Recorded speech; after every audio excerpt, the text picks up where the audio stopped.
मध्य प्रदेश की मोहन यादव सरकार ने प्रदेश की नई पीढ़ी यानी जेनजी को भारतीय संस्कृति और अपनी ज्ञान परंपरा से जोड़ने के लिए एक अनोखी पहल की है।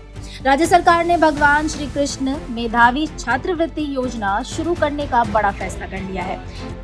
इस योजना के तहत प्रदेश के 102 मेधावी छात्र छात्राओं का चयन किया जाएगा और उन्हें 1-1 लाख रुपए की प्रोत्साहन छात्रवृत्ति दी जाएगी। सरकार का कहना है कि इस योजना का उद्देश्य सिर्फ किताबी पढ़ाई या परीक्षा में अच्छे अंक लाने वाले बच्चों को सम्मानित करना नहीं है, बल्कि कला, कौशल, भारतीय ज्ञान परंपरा और युवाओं की बहुआयामी प्रतिभा को भी आगे बढ़ाना है। इस योजना के तहत स्कूल, कॉलेज और विश्वविद्यालय स्तर के विद्यार्थियों का चयन किया जाएगा।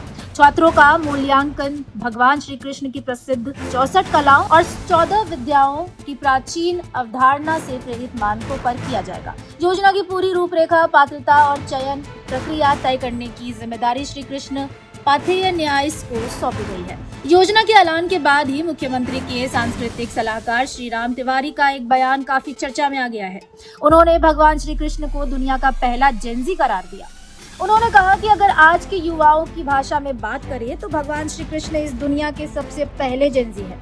उन्होंने 64 कलाओं और 14 विद्याओं के बल पर पूरे भारत की तस्वीर और तकदीर बदल दी थी। यह योजना कोयले के अंदर छिपे हीरे को तराश कर अनमोल बनाने जैसी प्रक्रिया है, ताकि आज की युवा पीढ़ी अपने गौरवशाली इतिहास को समझ सके। इस योजना के सामने आते ही मध्य प्रदेश में राजनीतिक बयानबाजी और सियासत भी तेज हो गई है। मुख्य विपक्षी दल कांग्रेस ने सरकार पर भगवान के नाम का राजनीतिक इस्तेमाल करने का सीधा आरोप लगाया है। कांग्रेस नेता मुकेश नायक ने तंज कसते हुए कहा, अब सरकार को श्री राम के नाम से डर लगने लगा है, इसलिए वे अब भगवान श्री कृष्ण के नाम का सहारा ले रहे हैं।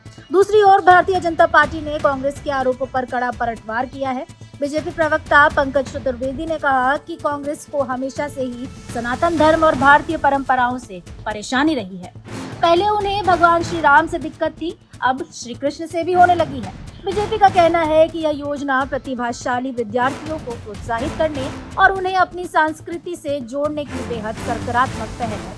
फिलहाल छात्रवृत्ति से ज्यादा चर्चा इसके नाम और इस पर शुरू हुई राजनीति पर हो रही है। फिलहाल इस जानकारी में इतना ही। ऐसी तमाम खबरों के लिए देखते रहिए भारत एक्सप्रेस।